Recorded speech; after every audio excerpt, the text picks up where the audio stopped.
So இப்போது இந்த kidney issues அப்படின்னு சொல்லும்போது இதில் நிறைய கேட்டகரி இருக்கு மேம். ஸோ நார்மலாக வரக்கூடிய யூரினரி ட்ராக் இன்ஃபெக்ஷன் சொல்கிறோம்.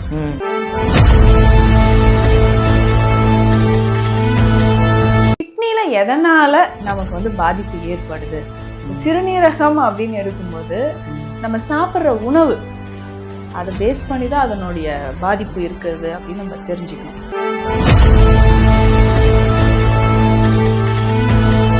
அந்த கலரிங் ஏஜென்ட்ஸாக இருக்கட்டும், ப்ரிசர்வேட்டிவ்ஸ், பாவம் கிட்னி எப்படி அதை ஃபில்டர் பண்ணும். ஸோ இதனால் ஒரு கட்டத்தில் என்ன ஆகுதுன்னா அந்த ஃபில்டர்ஸில் வந்து ஃபெயிலியர் ஆகுது.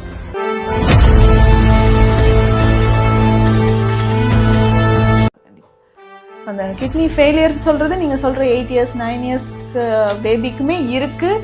இங்கே ட்ரீட்மெண்ட்டும் எடுத்துகிட்டு இருக்காங்க. ஸோ குழந்தைகளுக்குமே இந்த சிறுநீரக பிரச்சனை இருக்குது. அப்போ காலையில் எழுந்திரிச்சுன்னா யூரின் போகிறாங்களா, கொஞ்சம் நுரை கலந்த மாதிரி வர்றது, ஃப்ரோத்தி யூரின்னு சொல்லுவாங்க. கால் வீக்கம் இருக்கிறது, எந்த உணவு சாப்பிட்டாலும் வாந்தி வர மாதிரியே ஒரு சென்சேஷன் சொல்லுவாங்க. எப்படி நமக்கு லிவருக்கு பார்த்தோமோ அதே மாதிரியே இருக்கும்.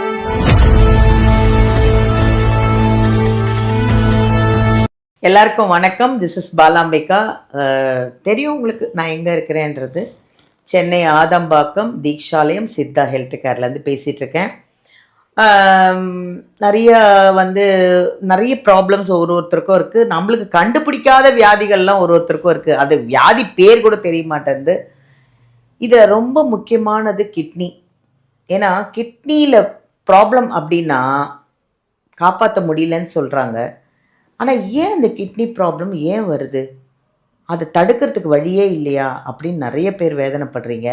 இருக்கான், எங்கள் நித்யா மேடம் சொல்கிறேன்றாங்க. அவங்கள கேட்டு தெரிஞ்சுக்கலாம். வணக்கம் மேம். வணக்கம் மேம். மேம், நிறைய பேருக்கு பாவம் கிட்னி ப்ராப்ளம்னால அவஸ்தைப்படுறாங்க மேடம். எனக்கு தெரிஞ்சவங்களே இருக்காங்க நிறைய பேருக்கு கிட்னி.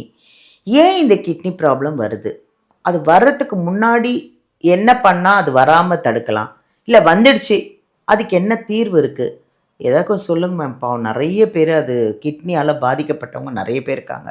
அவங்களுக்கு ஒரு தீர்வு சொல்லுங்கள். ஸோ இப்போது இந்த கிட்னி இஷ்யூஸ் அப்படின்னு சொல்லும்போது இதில் நிறைய கேட்டகரி இருக்குது மேம். ஸோ நார்மலாக வரக்கூடிய யூரினரி ட்ராக் இன்ஃபெக்ஷன் சொல்கிறோம். இந்த யூரினரி ட்ராக் இன்ஃபெக்ஷன்லேருந்து அடுத்தது பார்த்தோம்னா கிட்னி ஸ்டோன்ஸ் நிறைய பேர் சொல்கிறாங்க. ஸோ ரீனல் கால்குலை அப்படின்னு சொல்கிற ஒரு விஷயம். இதை தாண்டி பார்த்தோம்னா க்ரானிக் கிட்னி டிசீஸ், இதுதான் கிட்னி ஃபெயிலியர் அப்படின்னு நம்ம சொல்கிறோம். ஸோ இது எல்லாத்துக்குமே ஸ்பெஷலாக சித்த மருத்துவத்தில் தீர்வுகள் இருக்குது. ஸோ நல்ல ஒரு மெடிசன்ஸ் அந்த டயட் நம்ம ஃபாலோ பண்ணும்போது கம்ப்ளீட்டாக இதுக்கு நமக்கு வந்து ஒரு சொல்யூஷன் இருக்குது. அப்படி பார்க்கும்போது கிட்னியில் எதனால் நமக்கு வந்து பாதிப்பு ஏற்படுது, சிறுநீரகம் அப்படின்னு எடுக்கும்போது நம்ம சாப்பிட்ற உணவு அதை பேஸ் பண்ணி தான் அதனுடைய பாதிப்பு இருக்கிறது அப்படின்னு நம்ம தெரிஞ்சுக்கணும். ஸோ என்னென்னமோ இப்போ தான் சாப்பிட்றாங்க, ரொம்ப கலராக ஃபுட்ஸு எடுக்கிறோம். ஆமாம். ஸோ அதில் சேர்க்கக்கூடிய அதிகமான உப்பாக இருக்கட்டும், அந்த கலரிங் ஏஜென்ட்ஸாக இருக்கட்டும், ப்ரிசர்வேட்டிவ்ஸ், பாவம் கிட்னி எப்படி அதை ஃபில்டர் பண்ணும். ஸோ இதனால் ஒரு கட்டத்தில் என்ன ஆகுதுன்னா அந்த ஃபில்டர்ஸில் வந்து ஃபெயிலியர் ஆகுது. ஸோ குளோமருலர் நெஃப்ரைட்டிஸ் அப்படின்ற கண்டிஷன். ஸோ நிறைய பேருக்கு ஸ்கேன் ரிப்போர்ட் பார்த்தா சொல்லியிருக்கோம் பைலேட்ரல் ரீனல் மெடிக்கல் டிசீஸ் அப்படின்ட்டு. ஸோ இது எந்த ஸ்டேஜில் இருக்குது அப்படின்னு போடுவாங்க, இல்லை பேரன்கைமல் டிசீஸ் அப்படின்னு சொல்லுவாங்க. ஸோ குளோமருலர் நெஃப்ரைட்டிஸ், சிஸ்டைட்டிஸ், இந்த மாதிரி கண்டிஷன் எல்லாமே சிறுநீரகம் பாதிப்புக்கு உள்ளாக இருக்குது அப்படின்னா வரக்கூடியது தான். பேசிக்காக நிறைய பேர் பண்ணுற தவறு என்னென்னா பிளட் ப்ரெஷர் இருக்குன்னு வச்சுக்கோங்களேன், அப்படியே விட்டுறாங்க. இப்போ யங்கேஜ்ல நிறைய பேருக்கு பிபி அதிகமா இருக்கும். முன்னாடி பிபி சுகர்லாம் ஒரு 50 years ஆயிடுச்சா, வயசாயிடுச்சுங்க, பிபி சுகர்லாம் வந்துருச்சு அப்படின்னு நம்ம 8 வயசு குழந்தைக்கு இருக்கா மேம் பிபி இப்போ. கண்டிப்பா. ஸோ அந்த கிட்னி ஃபெயிலியர் சொல்றது நீங்க சொல்ற 8 years 9 years பேபிக்குமே இருக்கு. இங்க ட்ரீட்மெண்ட்டும் எடுத்துட்டு இருக்காங்க. ஸோ குழந்தைகளுக்குமே இந்த சிறுநீரக பிரச்சனை இருக்கு. அப்போ பிளட் ப்ரெஷர் வந்து மெயினா சிறுநீரகங்களை பாதிக்குது. சுகர் வந்து அதுக்கு அடுத்தது. ஸோ சுகரும் நமக்கு என்ன ஆகுதுன்னா கிட்னியை வந்து அஃபெக்ட் பண்ணுது அப்படின்னு சொல்லலாம். ஸோ டயபெட்டிக் நெஃப்ரோபதி அப்படின்னு சொல்கிறது. ஸோ இந்த மாதிரியான கண்டிஷன் வந்து நிறைய பேருக்கு வருது. அப்போது சுகர் இருக்கா, பிபி இருக்கா, ரொம்ப கவனமாக இருக்கணும். பிபி தானே, நமக்கு என்ன சின்ன வயசு தானே, ஓடி ஆடி வேலை செய்கிறோம், சரியாயிடும்னு நினச்சிக்கிட்டு விட்டோம்னா 1 வருடத்திற்கு அல்லது 2 வருடத்திற்குள்ள கிட்னி வந்து ரொம்ப ஃபெயிலியர் ஆகிடுது. ஸோ அங்கே தான் நம்ம மிகப்பெரிய தவறு பண்ணுறோம் அப்படின்னு சொல்லலாம். இப்போ கிட்னி ஃபெயிலியர் இருக்குன்னா சில சிம்டம்ஸ் வந்து நமக்கு தெரியுமே. ஸோ காலையில் எழுந்திரிச்சுன்னா யூரின் போகிறாங்களா, கொஞ்சம் நுரை கலந்த மாதிரி வர்றது, ஃப்ரோத்தி யூரின்னு சொல்லுவாங்க, கால் வீக்கம் இருக்கிறது, எந்த உணவு சாப்பிட்டாலும் வாந்தி வர மாதிரியே ஒரு சென்சேஷன் சொல்லுவாங்க. எப்படி நமக்கு லிவருக்கு பார்த்தோமோ அதே மாதிரியே இருக்கும் சிம்டம்ஸ். வந்து உடல்ல வந்து ரத்தம் ஹீமோகுளோபின் லெவல் குறைஞ்சிக்கிட்டே வருது, வெயிட் லாஸ் ஆகும். ஸோ கால் வீக்கம் இருந்தால் நம்ம என்ன பண்ணுறோம், சரி தொங்க போட்டே உட்காந்துருக்கோம் இல்லையா, அதனால வீக்கம் இருக்கலாம்னு நினச்சிக்கிறோம். ஆனால் அதுக்கப்புறம் ஒரு 3 months 4 monthsக்கு அப்புறம் நம்ம டெஸ்ட் எடுத்து பார்க்கும்போது கிட்னி டேமேஜ் சிவியராக இருக்குது அப்படின்றது தெரிய வருது.